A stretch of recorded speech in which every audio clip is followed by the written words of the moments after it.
Why Tren? The Cancerian with the vision. A hoodie in the bucket hat is often his decision. Why high? A king from Queens, you never disrespect. The wise OG, but what else would you expect? Why Dane? The flyest and the highest of them all. You need a perfect shot, he's the one that you should call. All three combined in a little of your time. Welcome to the show and let him ease your mind.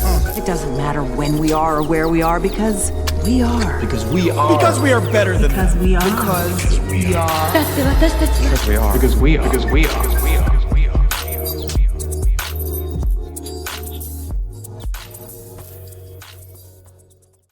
Yo, we back.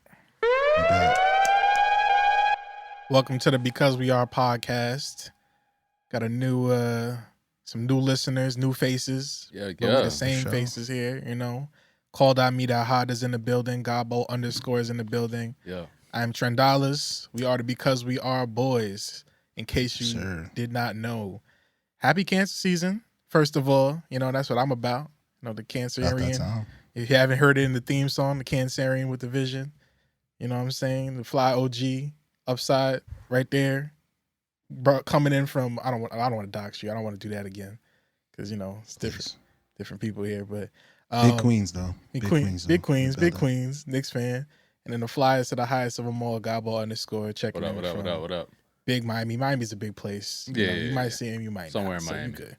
Yeah, and I'm in the DMV area. But welcome to the podcast. If you haven't already, subscribe to the Patreon, patreon.com / Keyword because podcast. We are podcast. Yeah, we are a podcast. Yeah. And before we get into our normal chatter, I do think that we have to kind of set the record straight because there's not a lot of new listeners that's like, damn, they dropped. Couldn't wait. Let's go. Because we feud with Dame Harvey. Good news and bad news, y'all. The good news is that you will be entertained this podcast. Yes, you will. This is what we do here. We talk about a lot of good stuff, and we're very entertaining people. That will never change. We'll always be the source of entertainment for y'all listeners and watchers. The bad neuse is we are not a game show. And this mustache is not real. It's not real. In case you didn't notice from it almost falling off a bunch of times, there's a real mustache over there, but that mustache that's hanging off, you know, it's a paid actor. There, paid actor. Yep. You know what I'm saying? Listen, some might say that we're podfishing. You know what I'm saying? Like maybe like some catfish version of podfishing. I just say that we had a great segment, you know, clap it up for us. You know what I'm saying? Clap it up for us for having an amazing segment and having some new listenership and stuff. But we do have to let y'all know we do that probably once or twice a year, sometimes during Black History Month, and also sometimes we do it during Juneteenth. That's for the niggas. We did it for y'all. But this is for the niggas, strictly for the niggas. Yes, but you do have to know that ain't a normal thing. We did talk, you know, full transparency. Absolutely. Long conversation. We had a long conversation about the future of this podcast because we got so much positive feedback and all that stuff, and y'all really showed out for us and really like represented, and we really are grateful and really do appreciate that. Like I said, we have other stuff. Please, I encourage you to check the backlog of our stuff and all the stuff that we reviewed and all the music that we listen to and all the games that we review, all the movies and shows that we talk about. It's good stuff because we always find our ways to put our own spin on it, and it's great. So stick around. That's the interesting thing. That's the interesting thing that I've seen people kind of engage with all of it now, right? Mm-hmm. And it's been definitely exciting. While it's definitely clear that particular format took off, and we're definitely not saying that we're not going to do it. We're gonna have plenty of fun with that format. We're gonna add to it. We're gonna ask different questions. We got a lot of feedback from comment sections and users and DMs of people saying like, "Oh, you guys should try this. You guys should try that." Everything is on the table. Great constructive we're absolutely feedback. We heard you. We hear you. Yeah, you know. Absolutely. Yeah. So I'm definitely excited to have a brand new kind of audience to engage with, and you know, just please keep commenting, keep interacting with us. Don't run. we're funny as fuck. Yeah. We have a lot of fun up here. You're gonna love it. So you promise. You're gonna love it. And you will be pleased to know that we posted maybe 5 clips from that Because We Feud. Yeah. That wasn't even half of the game. Right. So if you do want to go, not just here, because we do have the full audio version on our YouTube, and we see the comments, we see people wanting the full video version. If you guys want to go check that out, you still can. It's going to be on our Patreon. I know when people hear the word Patreon, they get scared because it comes with a subscription. No, what a sellouts. Our Patreon has been set for a long time now. And our price has also been set at a long time now. We don't know if you're going to find a better deal elsewhere, honestly. Yeah. We start at $1 a month. $1 a month will give you all access to our every single visuals from every single episode of every single Because We Feud, Letter League, Jeopardy. We've done a lot of stuff before. We've been doing this for a long time. A lot of people may think this is like some overnight thing. Nah. No, we've been doing this for quite some time now. We ain't pay for views. We ain't pay for subscribers. No. Like all natural engagement. Setting that record straight. Like we've been here for a while. That's a really good point, Dame. And we're gonna be here for a while too. We're gonna stick around. We got new things that we want to talk about, new things that we want to engage with, but. Don't run away. Things will be back. We will return at some point, but we also figuring out we have other stuff that we would like to talk about as well. So, did you guys have any favorite like comments or like stuff that you saw that you were just like, that's an interesting way to see that? I did learn about a lot of black superheroes and black video game characters that I had never heard of before. So thank you for all of that. That's probably been my favorite part about all this, is just learning. Yeah. Right. I have good thoughts and bad thoughts about it all. The good thought is like, yes, we learned about a lot of superheroes, but also the format of the show, right? We asked 25 black people. I feel like people started yelling at us after a while, like, how can he not be there? And it's we like, do you not understand questions. How, the people answering the questions. And let me tell you, as the person who had to go around asking 25 black people, it's not easy. It's not because easy you at have all. to ask 25 black people 12 questions.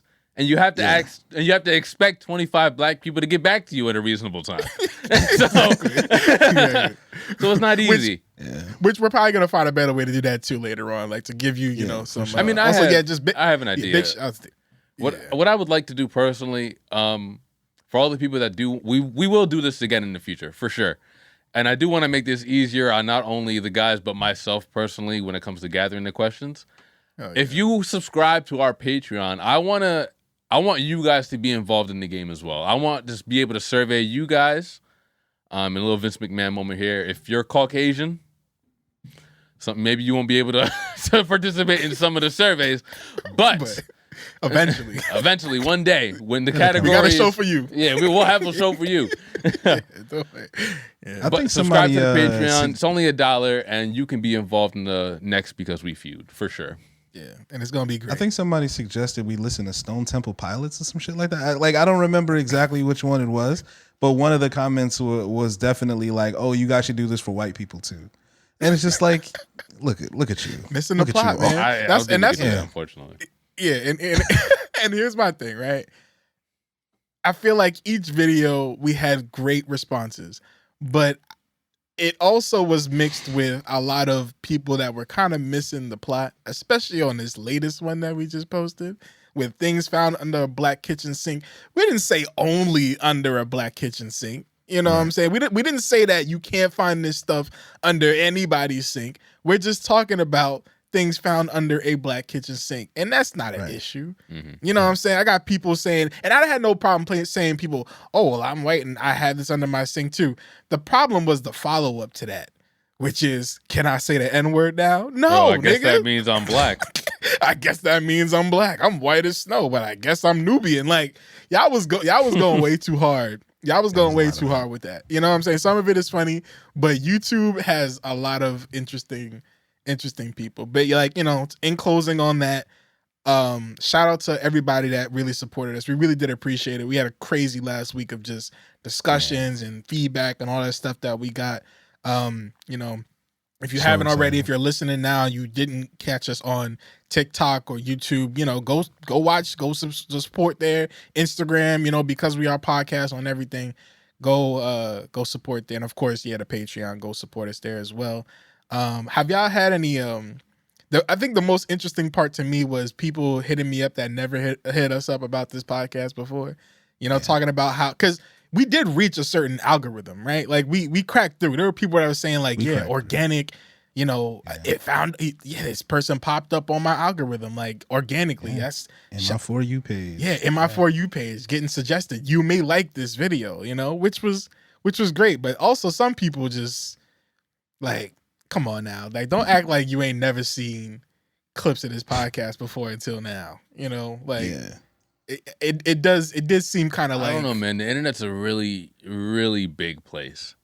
And especially like some apps, like specifically TikTok, like where I feel like it's a really worldwide app where a lot of people are on there. Like I go down the trending page and I see videos with 61 million views, 100 million views. And I'm like, all right, I can understand how it may get easy to get lost in the sauce, especially considering that TikTok is a very niche-based app where like you have a certain thing that you're looking for, they're gonna feed you nonstop with all of that shit. So I could understand if maybe certain people's algorithms just didn't get hit to our shit until recently. Until I guess it got that push. So somebody at TikTok hit the button. I will give the benefit. Yeah, somebody hit the shout out UMG. But I'll give that benefit of the doubt to some people, but some other people that I know been following me for a minute. Oh, you talking about friends? Personally, like now you think we cool type thing. It's like, now it's like, when everybody else is supporting, now I'm gonna support. That's a little, like you don't have to wait, for somebody to tell you what's cool. Mm-hmm. You could just subscribe because you support and stuff like that. I just found that interesting. I had a couple people do that, but like I said, I feel a little different about it because I'm not that person. Like, how people say, oh, people will support a stranger before they support their friends. I don't support my friends if I don't like their shit. Like I genuinely don't. I don't think I have to support you just because like friend. you making fish plates. Like I don't eat fish all the time. You know what I'm saying? Like I might share your post or something like that, which y'all definitely should be sharing our posts. But outside of that, I don't need you to like fully engage with it if it's not your shit. I think it's specific for me because again, I'm a little older, right? I've had people that just mess with me that have come to like listen to the show and then was like, I can't watch that shit. I'm sorry. It's a long pod. It is, but we do it because just straight up told something me for everybody. Mm-hmm. That's what and they know me as the hip hop guy, right? So like it's like if it's not like all music, like we get into a lot of different stuff. I think, like we said before, like being a blurred podcast, really, you know what I'm saying? That's what we really land on in the category, right? Yeah, I got people that rock with me fully that will never read a fucking comic book or watch an MCU movie. You know what I mean? So if I'm not there talking about the Kendricks and the Nas's and all that stuff, they're not really tuned in. Mm-hmm. I get it. So it's like, so that part of it, I totally get. It is interesting that there have been people, and this is how I know that it's been far reaching, because a couple of buddies of mine literally got it shared to them from people that have no idea who I am. Right. So like they'll share. It was like, yo, have you seen this? This is funny.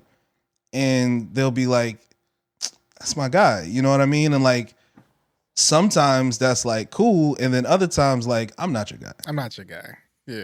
I'm not your guy. I ain't never been your guy. You know what I'm saying? Yeah. But good. Yes, we do know each other. We have been in communication at some point in the past. And shout out to you for messing with the content. But you still gotta sign up to come to the you know what I mean? You can't just show up at the book signing. You know what I mean? You're not coming to our club night and being like, oh, I know the host. Nah. Nah, you still gotta buy a ticket for sure. You gotta buy it. Yeah, you're not hit that Eventbrite link. Just, pay that $25 and get in. No, the bouncer might be like, you're not on the list. I don't know. I don't know what to tell you. Yeah. I wanna get into some other stuff, but real quick, because you mentioned fish plates. Do y'all have any people in your circle that sell food? Like, not now, but definitely in the past, for sure. I want to say I do. I can't, off the top of my head, remember what exactly they sell, but I want to say that I do. This just happened the other stuff day. Like that, probably. This just happened the other day. Somebody does pop up food selling, and they went to go get it, and it wasn't good. So, and this is let's say this is a friend, right? Somebody does pop up food spots. They got both of plates. them. You know both parties. Yeah, got you. Yeah, you go there, you get it. A little $20, something like that, right? Yeah. Or in this instance, let's say you got a fish plate. You got some mac and cheese and some yams, right? Yeah. You get it for $20. You open it up. The mac not looking that right. Right. The yams are cold. Mm-hmm. The fish ain't fishing. It's soggy. Yeah, the fish a little soggy. No bread underneath either. Mm-hmm. Can y'all tell me, are y'all honest with those people? Are y'all really saying nah, man, this food I ain't messing with this I'm lying. that. You lying? Yeah, I'm lying. I don't think I got it in me to be that guy. Yeah. I'd never have told anybody that I didn't like their food. It didn't matter who it was. I've never fucking told Burger King I didn't like their food. It's just 5 stars. It's not even that. It's just I paid for it, I'll eat it, and then I'm never coming back. You know what I mean? That's just the L I took for trying something new. Yes, but I do not. If your food is bad, I'm just never gonna eat your food again. The way you'll know that I don't like your food is I never ate it again. So my silence. That's the problem. Is the review. That's the problem that you find yourself in when you lie, though, because then they're gonna ask you if you want more, and then they're gonna keep offering, and then they're gonna expect you to say yes. Another pop up. You coming out? I know how much you loved it last time. I got this thing. I already ate. Hey, you can buy a plate for a friend. I wouldn't put them through that. You know what I'm saying?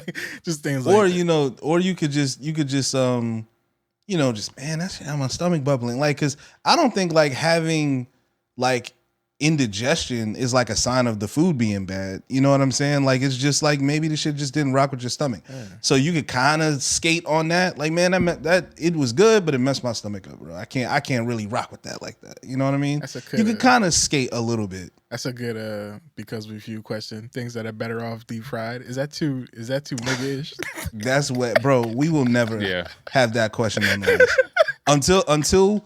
And you can probably bleep this. We had what? Oh no! Please. We are not at bleeping. We're not at bleeping time. We're gonna get to a Patreon. We'll get to it. Triple the time we usually do, and that's when we can start. Just hold that thought. I do want to say again, happy Cancer season. I'm a Cancer, and it's summertime, y'all. We outside, man. And speaking of outside, I feel like we'd be remiss not to talk about Cardi B being back outside. Dropping it could be one of those summer songs. She definitely knows. She's on that type of time.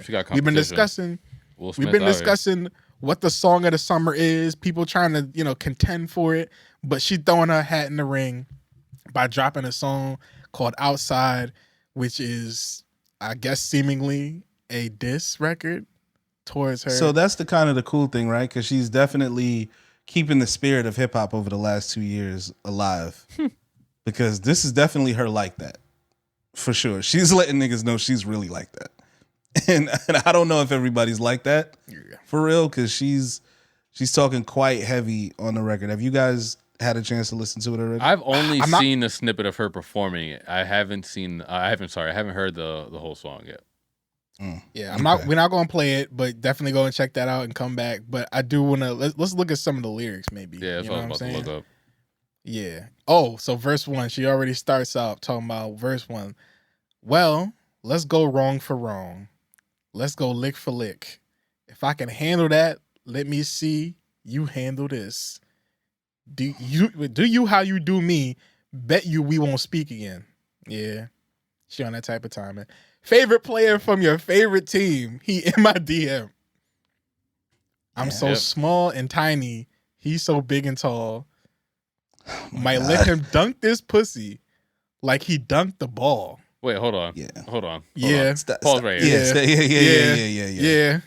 Last time I checked, Stephon Diggs does not play basketball. That's true. So she talking about somebody else. That's true. Now, here's the thing. Because I'm a, you know me, I'm a lyrics guy. I'm a breakdown guy. What player does Stephon's name rhyme with? Stephon Diggs. Just first name. Stephon. LeBron. Which comes up later. I have a theory. That she changed those lyrics. And originally, they were about Stephon. She says, I'm a big freak. Come and get a sneak peek. Back it up like beep, beep. Till that thing go leak, leak. Chloe called you king. That's cute. Don't get me wrong. I like him too. So, baby, let me meet LeBron. I love Savannah. Let me see what she be on. What? It's plenty niggas, baby. I can keep it going. To me, that very easily could have been, I like him too, so baby, let me meet Stephon. Very easily. It fits perfectly fine. She might have changed the Savannah line to something else. But I think even Cardi has a heart. I think putting the current nigga that you're messing with in the song is like a level that is even too far for her. You know what I mean? So really, shout out to her for like throwing out fictional things, but there's clearly some truth to to what she's saying. You don't think she'd go to hell off this beef shit? You don't think she'd go that low? Not on her single. Like it's one of those things where like it's like, you know, like Drake does with his subs. It's like, you know what I mean. You know what I'm talking about. You know what I'm talking about. We're just gonna do this for fun, but you know who I'm talking about. You know what I mean? It's just like if someone else figures it out, cool. But yeah, it's very clear where she was going with that. And even saying something like, oh, a player from your favorite team is in my DMs. I mean, there's a lot of Atlanta Hawks. I can't remember who's on the roster currently, but I know that the Migos has done the halftime show quite a bit. And I imagine if you're doing a halftime show, you're bringing your family, right? These are family events. You're bringing your wife, you're bringing your kids. Who's to say? I don't, maybe one of those guys did slide into the DMs after a nice meeting. Let me see what Atlanta Hawks player names start with LeBron. Which, in Offset's defense, right? Being in the DMs ain't always the flex that you think it is, right? You know what I'm saying? Yeah. Shooters shoot. You post a lot of thirst traps. Niggas are weak. You know what I'm saying? Yeah. Like, you might be one shot of 1,000. So being in the DMs. Plowden. Let me meet Daquan. Daquan Plowden. Atlanta Hawks. Plowden. Damn. He averages 7 points. That's a hell of a name. Rebounds.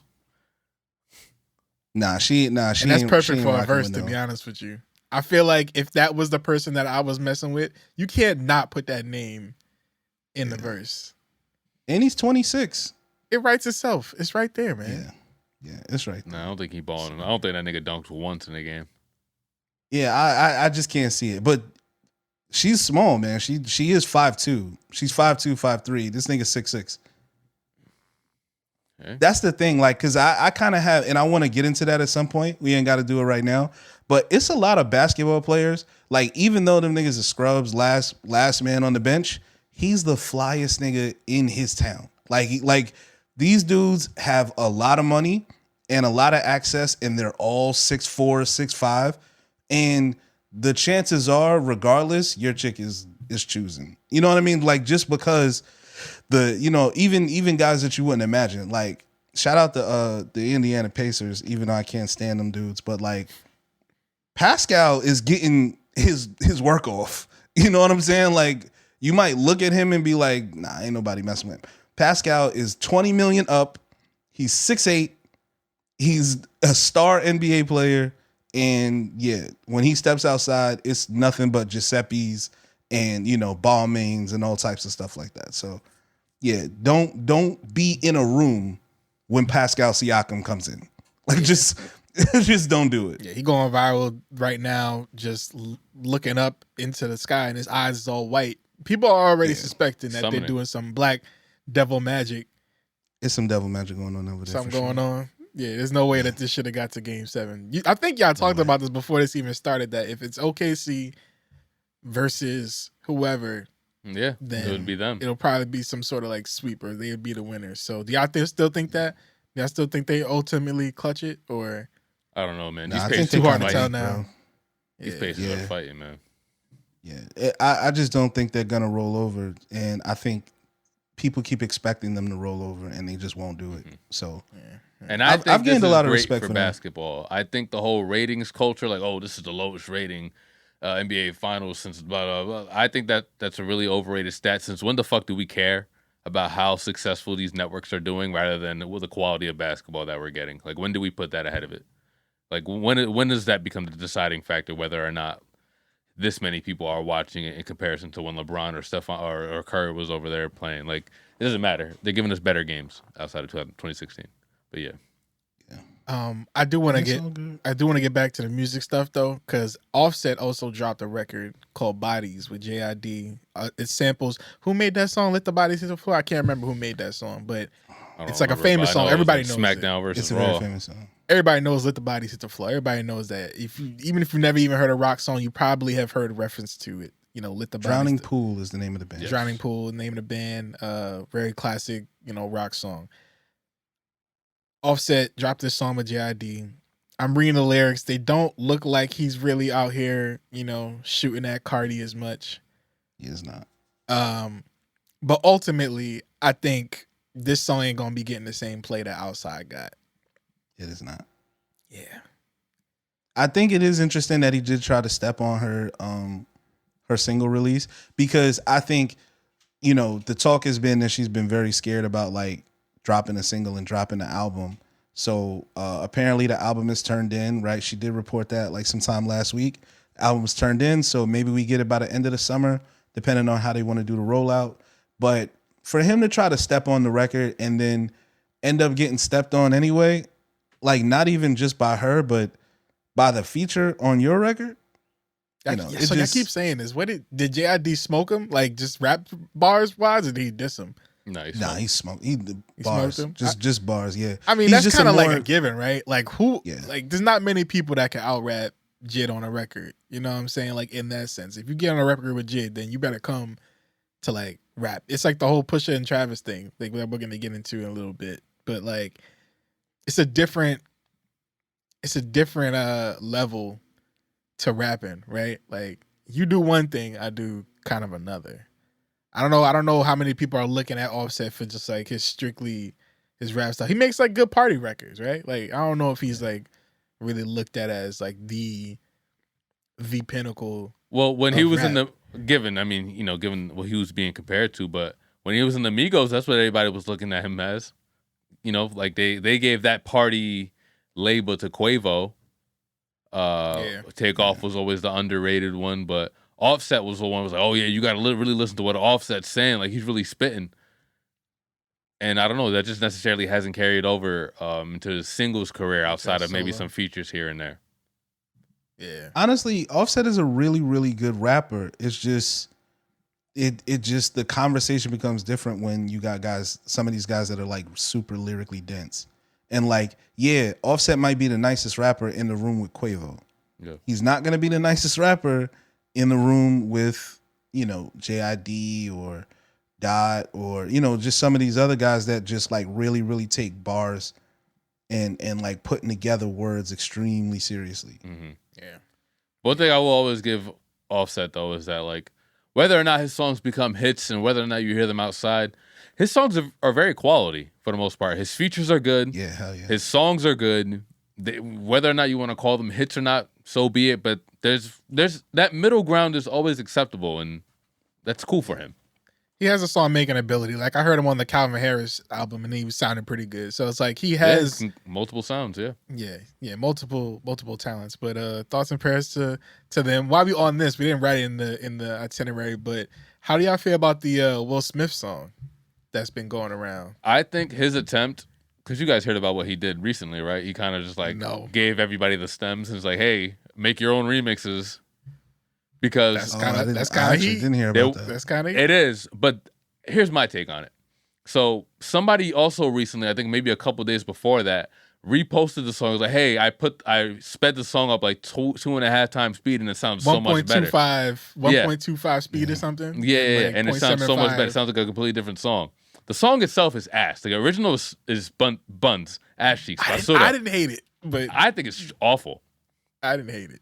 I think him kind of not necessarily repackaging, but giving it back to the audience to kind of make their own versions of it is this kind of way to like rebound in a sense. So it's like, you know what? Let me try to turn this into something before they make me into an ultimate meme.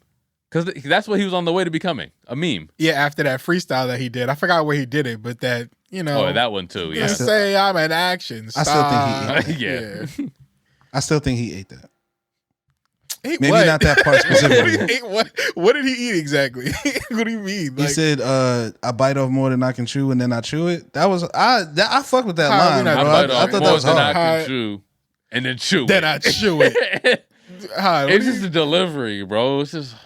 Yeah, listen, the delivery is always gonna be like that. They changed the beat up on that, and it sounded better. I don't know if y'all heard like the remix. I forgot which one of these niggas. Shout out to Black Mass Inspector, but one of them niggas did it, and it sounded. But that's the thing, and that's really what I'm saying. So many of these older artists are failing on the production side. They're not failing in what they're writing down. Being a rapper is like, I don't want to say it's like riding a bike, but it's a skill that you can hone. And like, once you become a great rapper, you're still a great rapper. What you are is a bad musician. And a lot of these guys are poor musicians. And I think that the thing, it's a nuanced conversation because we have it like with, it's the reason why people keep saying that like Drake is like versatile, and I keep saying he's not. Like people say, Drake is more versatile than Kendrick.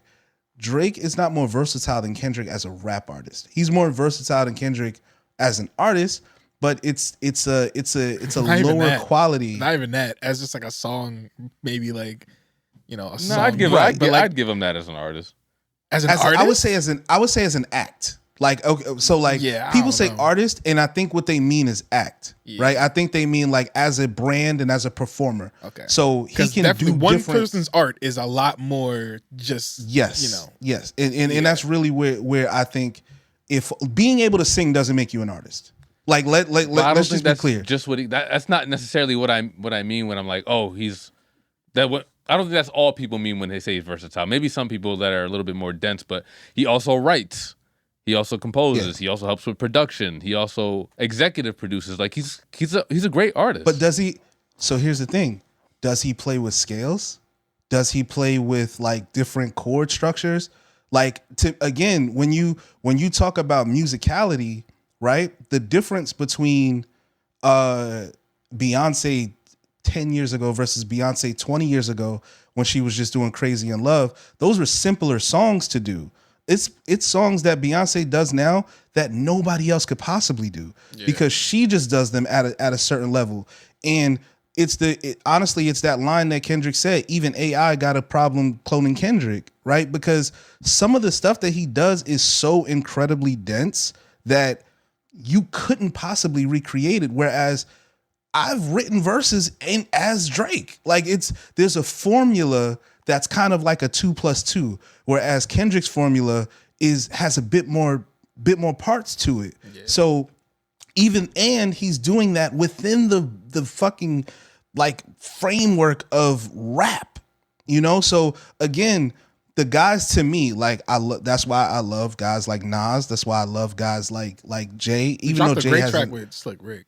I think that was like last week. Track was incredible. Yeah. That he just I think it was like this week. I think it was this week. I heard that song though. Like it wasn't this week. Okay. Yeah, I heard that song like last week or like I just heard it this week. Yeah, it's not brand spanking new, but yeah. But yeah, like that's why I like the guys that are still in tune and still like trying to create.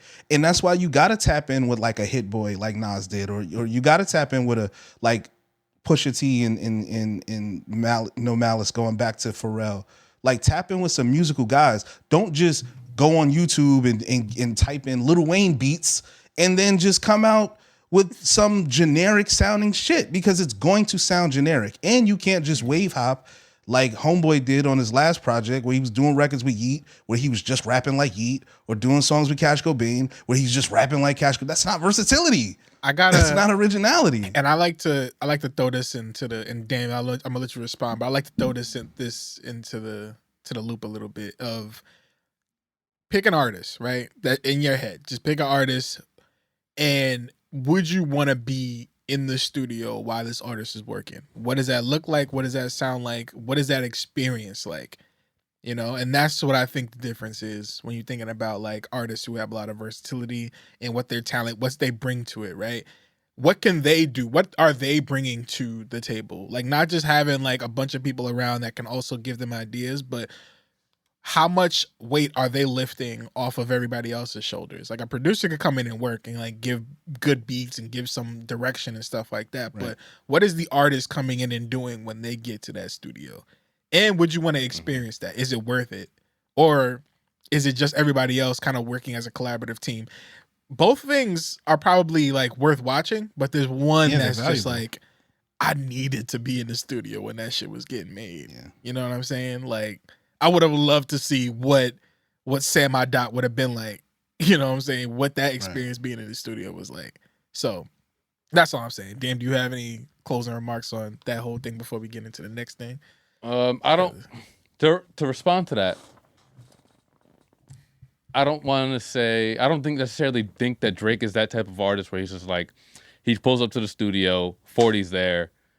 The R&B chick who's doing the hook is there. She drops her hook, and then Drake just does what he reads off his BlackBerry and he spits his verse.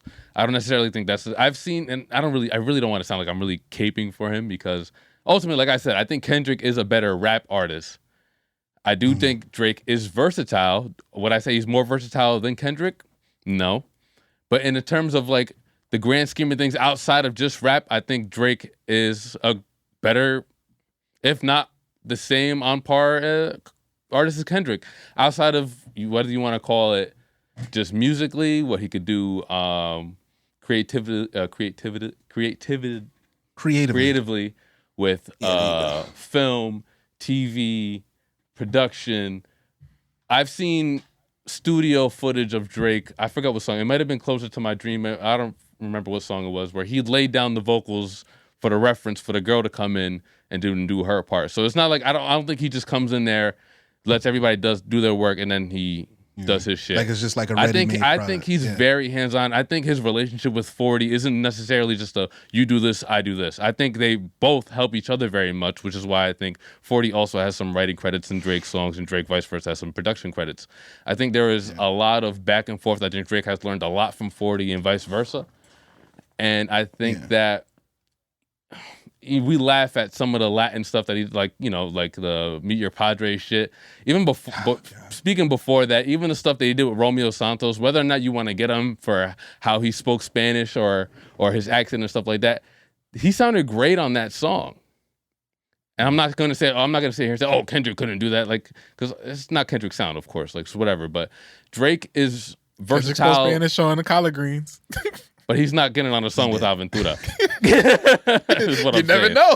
You never. Yo, he got on a song with that Gloria girl. What's her name? What was the woman that sang on the Dodger? This is different sounds. So my and I'm actually not gonna rebut anything you said. I agree. We're talking about two of the best rap artists of all time. Like we're not that pod. You know what I mean? Like we're talking about two of the greatest rap artists of all time. The bars, we're splitting hairs when we're talking about the greatness of two incredibly great artists. But that was more of my point as it relates to Will Smith and what we talked about last week with Lil Wayne, where these guys are not tapped in musically anymore. They still can write, like genuinely, they still can write. I don't raps. know if I'm buying that for Will Smith. But Wayne, yes. Well, I don't know about Will Smith. So, okay, you listen to the sped up version and it was better, right?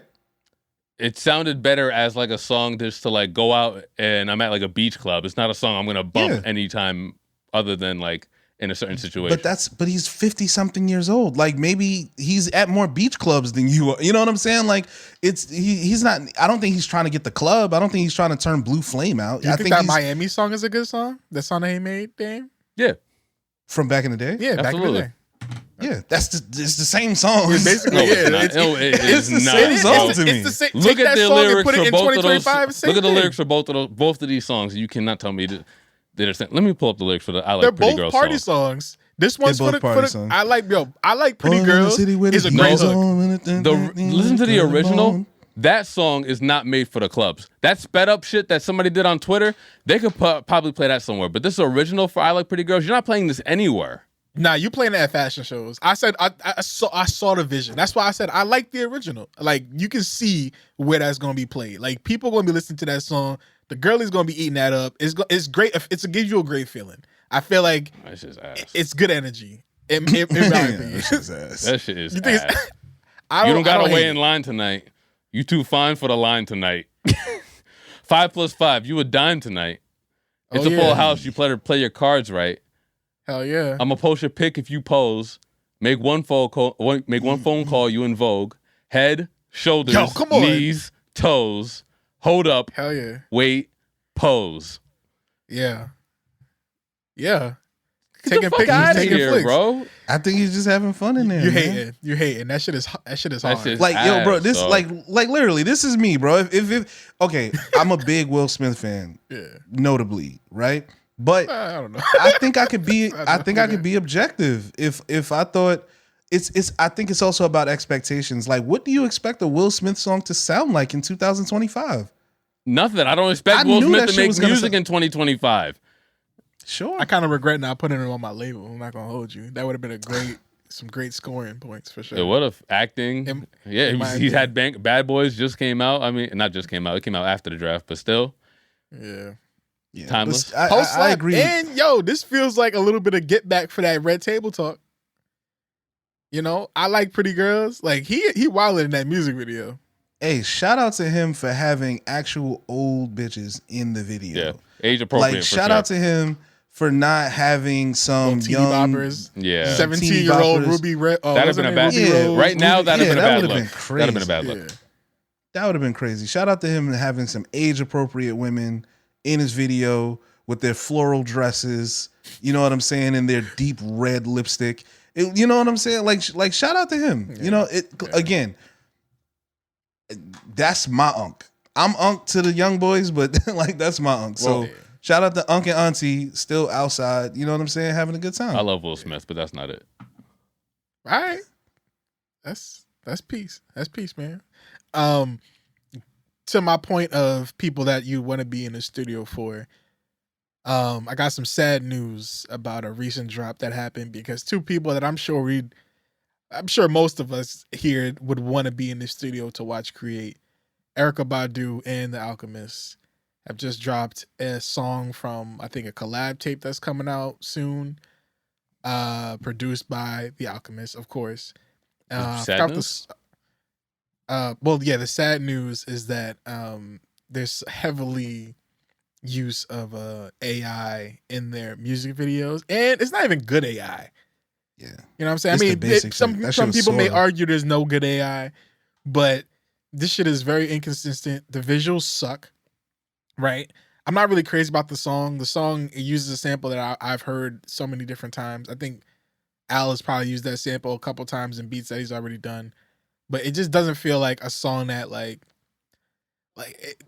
in 2025, I just expected more. When I heard that it was an Erykah Badu collab with The Alchemist, I was expecting a little more. And so I was heavily disappointed about two great creative people having to resort to using AI. And we talk about AI a lot on this podcast. We've done the discussion to death, right? But I think now, we have to kind of discuss what has happened. Like, what do these big creatives, these people that we really like admire, and the people that producers look up to and R&B artists look up to, like the OGs of it, what do they think AI is that we're missing? Mm-hmm. Because we just saw with Timbaland, who some people may say is a producer giant in that space, right? In the R&B space, in the rap space.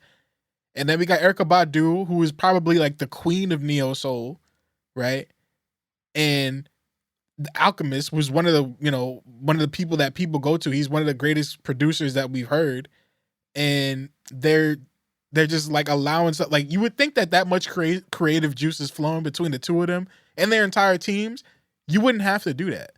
So I'm just, I don't know. I'm just confused, man. I'm really confused at what's happening and what's going on here. I think it's laziness. The song itself is not, there's no AI in the actual song, right? Not that I know of. I mean, I didn't really like listen that hard to the song. I don't know if they generated lyrics. I don't know nothing about that. So I just skimmed through the video real quick. It looked lazy. A lot of the renders, like, they're missing eyeballs. I mean, you can even see that in the visualizer they put up on Spotify. Yeah. It's just very lazy. It looks incomplete. It looks like they just put in one prompt in for each scene and kind of just let it roll. And that's what I think the problem is. I think they made the song. I think they were excited to get it out as fast as possible. And they're like, hey, we need visuals for this. We don't want to go through the whole process of looking for somebody to film it, paying somebody to film it, waiting for them to edit it, and let's just get this out as quick as possible. And I think, unfortunately, you have what I assume to be a great song by two people that are well beloved in their spaces, hip hop and neo soul. And slow your roll there, buddy. What's up? That song is ass. I guess I'll be the one to say. No, I said it too. It doesn't sound, I don't like it. I don't like the song. Well, all right. That song's not good. All right. Well, it's 100% not good. Well, people have this expectation, and then you give them a reason to not like the song even more. You know what I'm saying? Because you want to rush, you want to be lazy, and you don't want to pay people, and you don't want to wait on people to get the work done. I feel like that's the disconnect where I feel like a lot of these older artists don't see the trouble in it, because I feel like maybe when they were around the what they would call them, the camera people, the camera guy, the camera women, they're not really paying no mind to those to that space. Like I don't recall Erykah Badu or Alchemist being involved in directing any music videos or coming up with any super creative pieces or anything like that visually. So I don't expect them, not throwing them any bail here, but I don't expect them to really care about that side of the art, which is fucked up. Like that's where the disconnect is, I feel. I can't speak for Al, but I can definitely say that Erykah Badu, like, without any question, you definitely expect her to have some sort of creative direction in all aspects of everything that she does. Her sets, the music videos that she does, everything, like her whole pretty much career. But do you think that's her, or do you think eclectic. That's her team? I think it's her. I think her, like, there's people that told stories about her, like, coming up, being like, and there's no way that you can be around as many people, as many other creative people like D'Angelo, all the Soulquarians, and be faking it till you make it. There's no way that, like, they didn't peep that and be like, this person ain't doing what we doing. It's a whole different vibe going on. Pretty face, fat ass, and a nice voice will get you a long way. Shit. So, and I kind of that one. And I kind of want to kind of echo that. Let's be clear. Erykah Badu has not made a great song in many, many, many, many years, right? And so we can't exactly say that she's some type of artistic savant. It seems like she had an incredible team around her, probably one of the greatest collectives of artists and musicians at one time in the R&B space. And then she went on a little bit of a run after that with like Window Seat and, a couple other records. And then it was pretty much over. And she's tried to make comebacks. I remember when she was on Rhapsody's album, wasn't she? She was on Rhapsody's album, and I did not like the studio version of that song, 3 a.m. I liked the live version. I thought it was great. but I didn't think her vocals were great on the studio version. So again, I'm not totally convinced that Erykah Badu's heart is still in making the most, creative music and, trying to push herself and challenge herself musically. That just may not be where she is. And unfortunately, again, not only is the record bad, but the use of AI, it just screams like forced. It screams like, how do we even know that they made this record together? You know what I mean? Like, what proof do we have? I've never seen them in the studio together. There was no lead up. It just dropped randomly. This could have been something that a label threw together. I have a theory that Alchemist just got a hold of those vocals, put a beat under it, and was like, "Hey, Erykah, I made this. Do you mind if we just put this out? I'll have my team handle the visuals and everything. All you have to do is sign off on me using your vocals." I can totally see a world where that's exactly how it went out. Right. So do you think if she were to come out and talk about how she really didn't have much say on the creative direction of it all, would we kind of be like, all right, we can see that maybe be on her side a little bit? I feel like neither one of them put their best foot forward on this. So I think really they were just happy to work together with each other here. Yeah. Let's just get this out quick. Right. I don't think there was anybody saying no to anything. I don't think there was a budget behind this or anything. Right. That'd be the issue, man. I get that we're in a bad space in terms of money wise and stuff, but come on, y'all. And in 2025, I'm sorry, but how many labels are really pushing out money for Erykah Badu and Alchemist? Great artists, legendary artists, but we've been seeing Alchemist put out 5 collab albums a year with artists seemingly out of his own pocket. You know what I'm saying? For sure. Okay. So let's get to some other beefs that's going on right now. Clipse dropped their second single, So Be It, last week. It premiered on Funk Flex 97.1. I miss that fucking radio station, man. Yeah, me too. I really do. Love that. I love the whole thing about a song being played that I couldn't hear. I genuinely, for hours, bro, maybe for the whole night, I could not hear the song. It's not on DSPs either, still, to this day. And it's still not on DSPs. Yeah. That shit really was exciting. So you guys said that there was a leak? And that's why it's not on streaming, and they just chose. So there is a rumor that the reason why they dropped it was because there was some sort of leak, right? And they're not putting on DSP. They had no plans to put it on DSPs, but because it leaked, they just pushed it out. Pushed the video out. It premiered on Flex.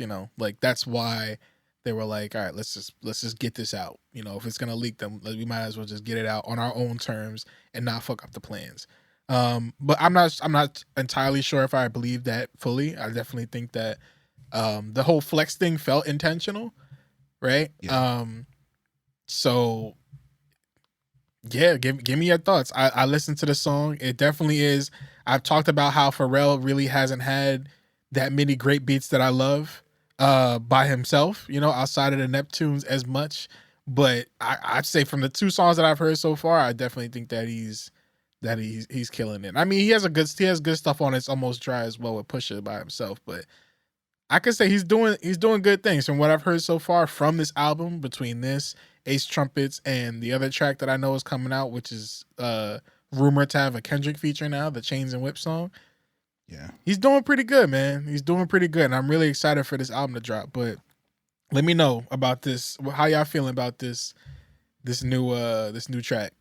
I love the video. Hell yeah. Video is just fucking amazing.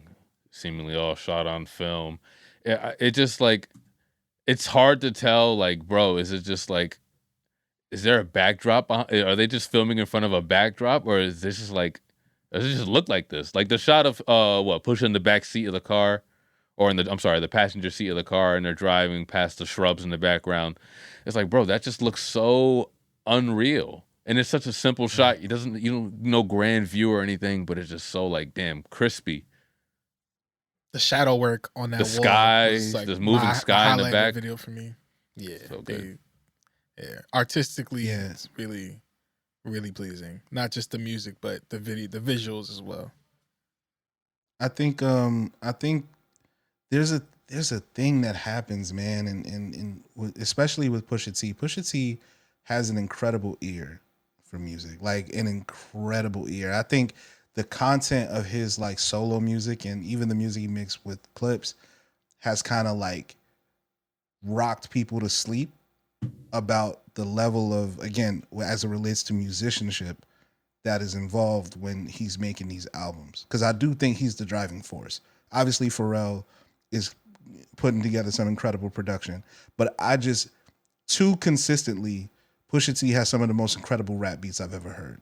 For me to just ignore the fact, yes, he's always with Kanye, he's always with Pusha, always with Pharrell. But too often, these are just some of the like next level beats for me to think that he's not having some type of input as it relates to how these beats are being like brought together. So it's been fun to hear these two records. For me, So Be It. I loved Ace Trumpets when it first came out, right? I still love Ace Trumpets, obviously. But this one is even better from a musical standpoint and from a lyrical standpoint.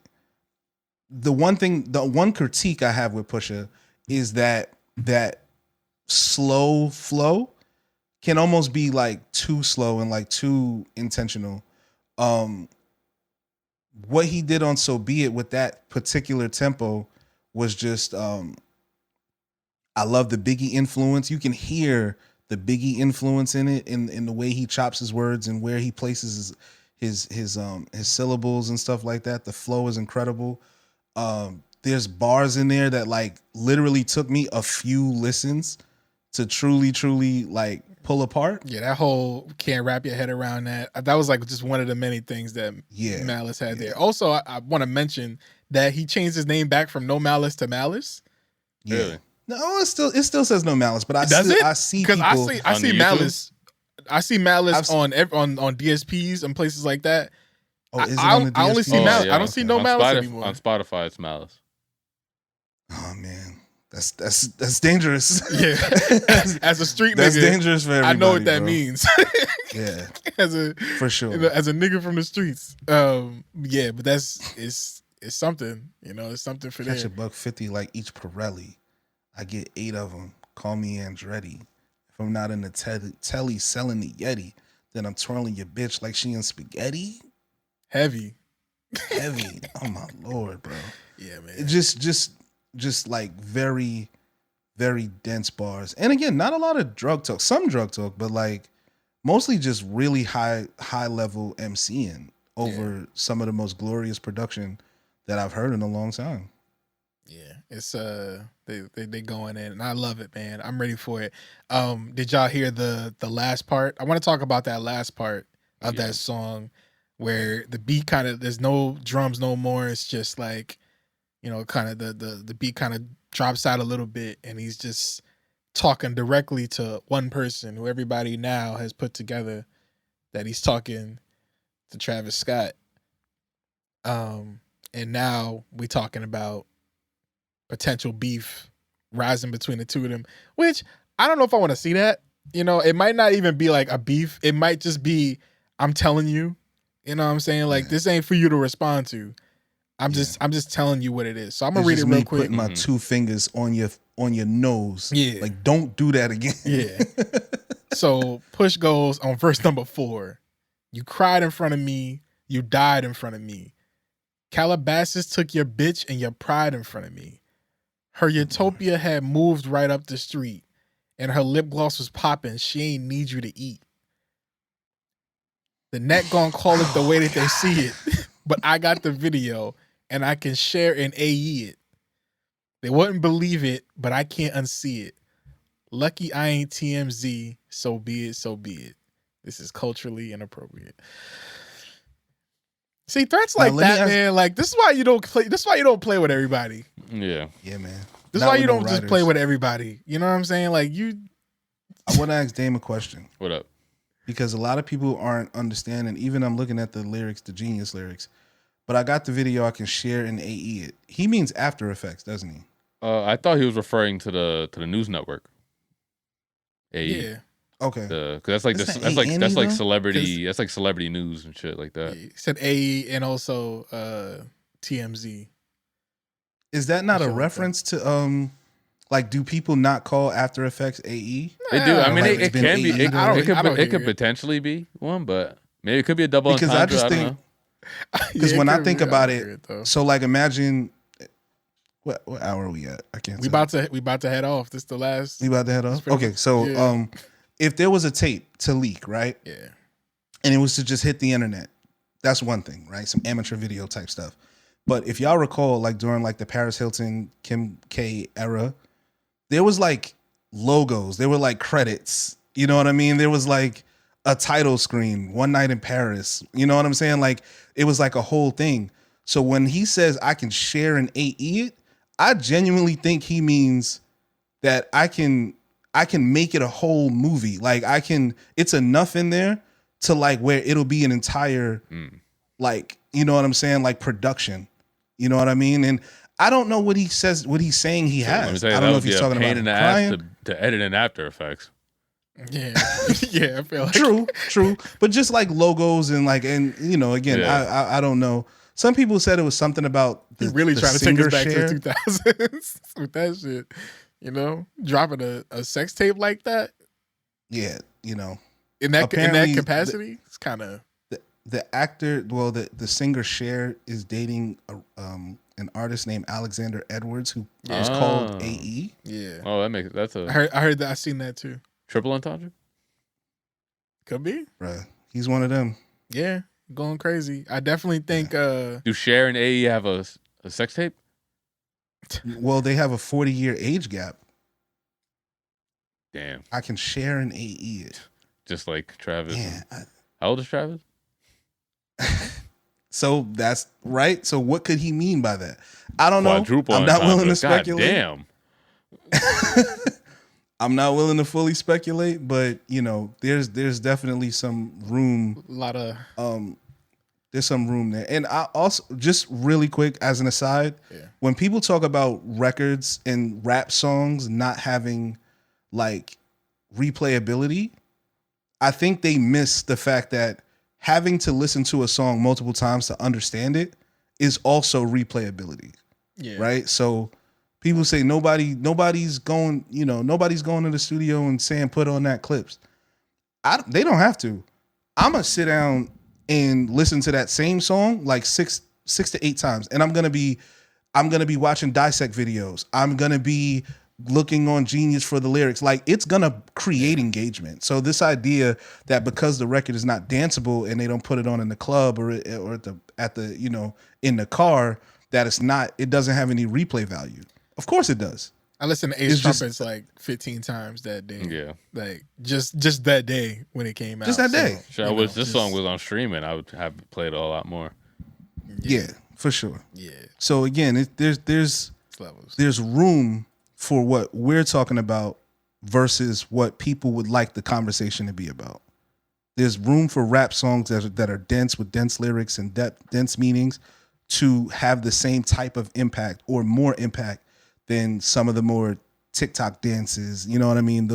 There's different ways to get to that replay value aspect. This will be the last topic for this, I think, and then we can close out and move to Patreon. But I definitely want to get y'all thoughts, right? If you're Travis, how do you respond to this with your fan base, with your, notoriety, somebody calling you out like this? What is it that you do here? How do you fight back? Because you're not going to hit him in the rap arena. Right now, Travis is at a really tough point because not only is this going on, but Netflix just released, they just released the Astroworld documentary. Oh no! Shit. So you can't stay talk at all. Inside, Travis. Yeah. Let this pass. Let the album drop. Isn't Astroworld coming back this year too? My boy Jaron said he has tickets to it. So just put your focus elsewhere. And stop playing music for niggas before you're ready to drop it. that video going around of Pharrell fake enjoying that.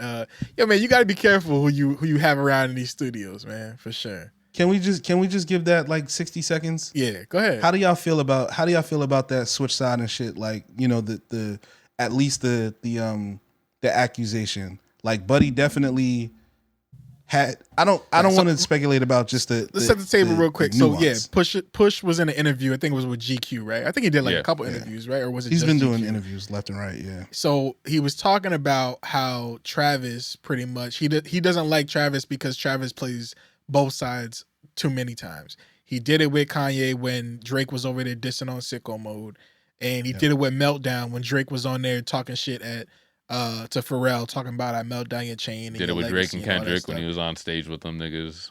Right, you know. So he's been playing both sides a lot, and he pretty much thinks it's like some bitch shit. But also, you know, he pretty much called him a dancing monkey, right?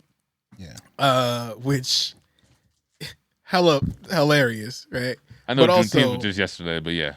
Yeah, yeah, I know, but it's black when it's black on black, it's like, yeah, it's cool. You know, sometimes we can't take everybody. You're probably right. Yeah, we can't take everybody. You're probably right. We can't take everybody. So Push has been very vocal about his distaste for Travis and his decisions to pretty much play both sides and not really stand on anything, and also be in the rap space and not really be rapping about anything. Like he pretty much said that he's not a rapper. Like I don't like people that do what you do, and I don't need to be in any rooms with you like that. And like just don't talk to me at all. Pretty much is what he said. G-checked them, and so you know, I think that he kind of is taking this battle right on his under his belt to be like, listen, like I keep calling it a battle, but it's really no battle here. Mm-hmm. It's not a battle. He's taking it amongst himself to pretty much check him and like say, yo, stop. Like, stop playing because I'm not doing this with you. Yeah. If you take it there, I'm going to go, you know, way further. Even further? So, he's definitely right. Much something you don't want to do. Yeah. He's definitely right in the sense of not considering, I don't want to say Travis isn't a rapper, but Travis does definitely not move like a rapper at all. You have the appearance, you know what I'm saying? You cosplay, you put the clothes on, you know, this type of stuff. But when you go out there and perform, when you're in the studio, when we see the people that you hang out with, it's not necessarily what you would expect. Not a rap crowd. Yeah, exactly. Yeah. Especially from somebody from Pusha T's ilk. You know what I mean? You're a rock star. You're a rock star that can rap. You're a performer. That raps. Yeah, a performer. And I don't. And honestly, again, to me, that is about the conversation about musicality and musicianship. Travis Scott has an incredible ear for music. Like he definitely is a great rap act. He's a great rap act. There's no depth to his lyrics whatsoever. I can't really get into. We had this discussion a year and a half ago. How do you listen to Travis Scott? Yeah. Right? Not literally as loud as possible to the point where you can't even hear what the hell he's saying. Yeah, it's not about that. It's about the vibe and the music, you know what I'm saying, and how it all comes together because you're not getting no story. I heard somebody say, like, you've been around for 10 years. He came out in like 15 years. He came out in like 2011, right? Maybe earlier, but yeah. Yeah, with like Echelon and stuff like that when he was signed to Grand Hustle. That's when I first heard him was on Upper Echelon. I don't know when that record came out, but 2012, I want to say. Anyway, you've been around for a very long time and nobody knows who the fuck you are. Like nothing about your story is in your music. It's just not like, I don't know. Does Travis Scott have brothers? Like, I know he's from Houston. Like we know he's been with Kylie. He was with Kylie. We know he was with Kylie.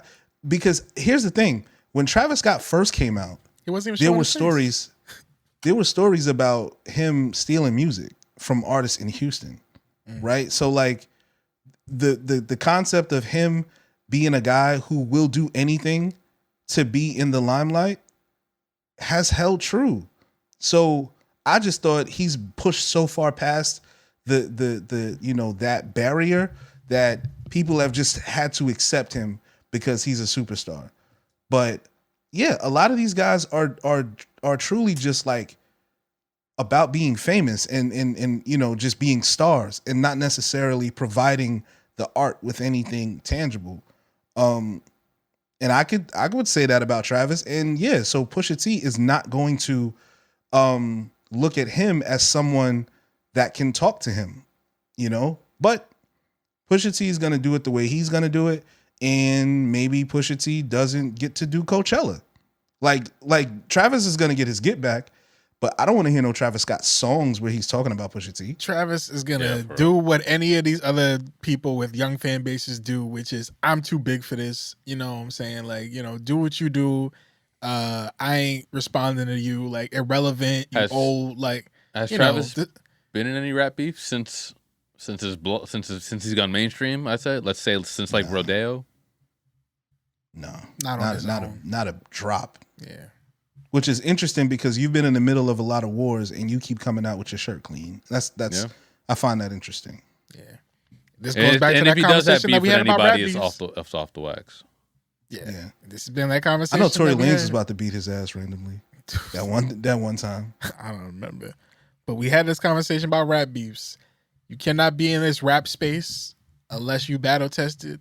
He's never been battle tested. Like you said, he's been in the middle of a lot of wars and, never really had to shoot no gun, no nothing. him and ASAP has had a beef, but that shit was over fashion. That shit was over clothes, nigga. They were having model beef, like Zoolander and you know what I'm saying, like Ben Stiller and Owen Wilson and Zoolander. I mean, there's a question. I mean, there's a conversation around ASAP too, but we don't have to have that today. We will have it eventually, but now's not the time. I'm sure he'll drop some music and then we'll get into it, about the whole fashion pivot and things like that. So, but we don't got to get into that right now. Any last remarks before we move this show to Patreon? No, I think we're good. All right. Y'all, hope you enjoyed this public sided episode. We will be splitting this episode in two, so the rest of the episode will be available on Patreon. So for people that are on the Patreon and subscribed already, we'll see you in a second. And the people that want to be a part of that, subscribe to the Patreon, patreon.com/BecauseWeArePodcast for more video content and more content for this episode. Hope you enjoyed, but if not, we'll see you next week and we'll leave you with something good. Like we do on every episode of Because We Are Podcast. We'll leave you with some songs with our very special music segment, Wicked Radio. So, sure. Without further ado, who's going first? Who got a song that they sharing? I go first. This record I finally got a chance to actually pronounce this person's name. This is a record from K1's new album called With All Due Respect. K1 released a record earlier this year called Worst Behavior. Got very popular, and she was making out in the video with Kehlani, which seems like a good time. I also didn't know that K1 is British. You can never tell because some of these people sing in American accents. It's very strange, but this record is hard. It's called Back of the Club. Yeah, I was going to play this, but... Damn, this is the first time somebody stole a song? My fault.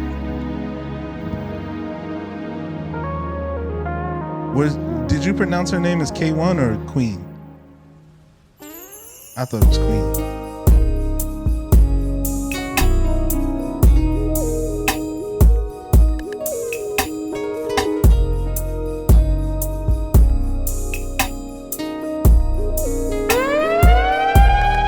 Scared of saying too much. Scared of not saying enough. I should have a hard time with words, but with you it seems there enough. I smoke too many cigarettes, baby, but you said on my lips is good. And I don't drink no white wine, but I'll buy it twice if it's you saying I should. I wanna get drunk in the back of the club with you. Where it's hot and it's wet, but you won't take your eyes off mine.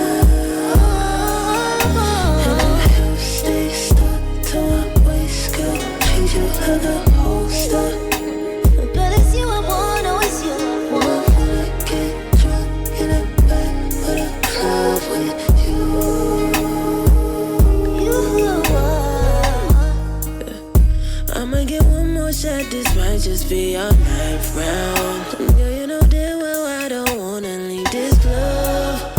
Cause you got someone at your house, so I can't stay around. Girl, I gotta make these moments last forever. It's just you and I in this corner, girl. And I ain't even share the time on my phone. Your hands, they left my face, and our favorite songs are playing. Oh, girl, I wanna get you in a bed, but I wanna get you where it's hot and it's wet, but you won't take your eyes off mine. And my hips stay stuck to my waist, girl. Treat you like a holster.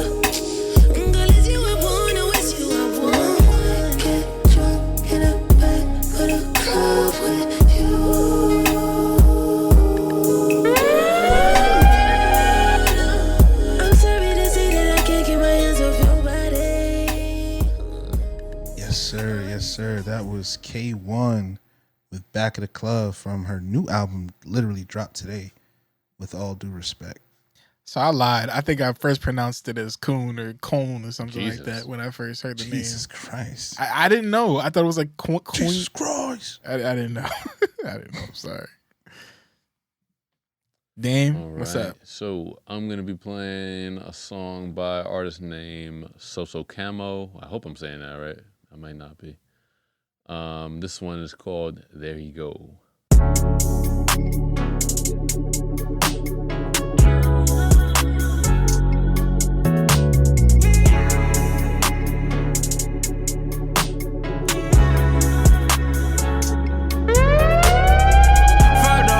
But I'm okay. Told the gang I'll be down for the long way. Fake nigga cut him off like a buffet. 100,000 on me, okay. Too fast in the bench, hit the brakes. I been on this shit, you too late. Roll it up 3 grams to the face. Get high in the high rise, this shit amazing. Only one step in, I ain't going.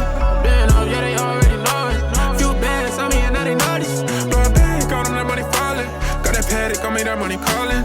Go, watch out the rest flow. Walk out, I ain't playing with him.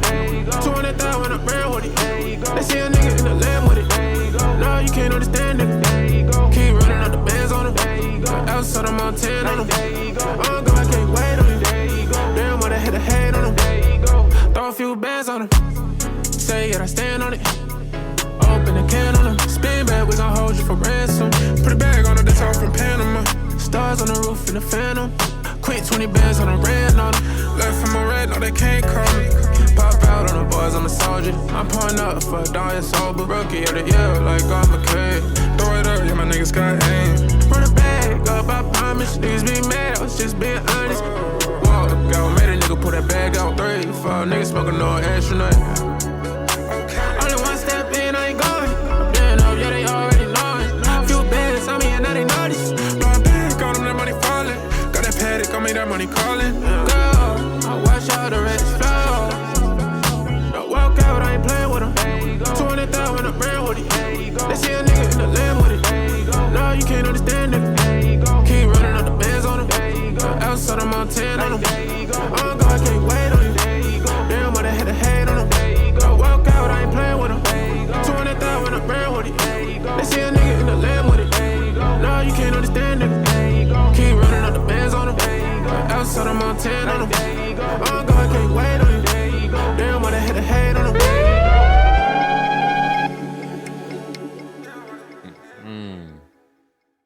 That is Sosocamo. There he go. He's actually out of Raleigh. Hey, shout out Raleigh. Yeah. TP. I'm gonna play a song from an artist who I think their name is Rez, either Rez or Res. This is new old music because it's new to me. Very late to the game, but it's from like 01. I'm pretty sure Santa Gold wrote for this artist, and thought it was really cool. So this is "Let Love" by Rez.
was Let Love by Rez or Reez or Res or however you pronounce it. But yo, artists, the album was please tight though. put pronunciations of your names in your Spotify at least in your Spotify bios. You don't got to put it everywhere, but at least in your bios, especially if you know you have a complicated name. Yeah, that one was tight though. How I do call Black 6 Live. Really, it's interesting hearing like older music like that from that era. Like when you think about the 2000s, I feel like there's like mad artists that kind of just got lost in the ether, you know, just to the era of other music that just that was more hot back then, you know, or hotter, I should say, not more hot. When it was hotter, like during the era, so you kind of just got lost if you were more alt-ish, I guess. So, but it was a great album. Listen, I heard that recently. Shout out to my boy Rick, put me onto that. Thank y'all for listening to Because We Are Podcast.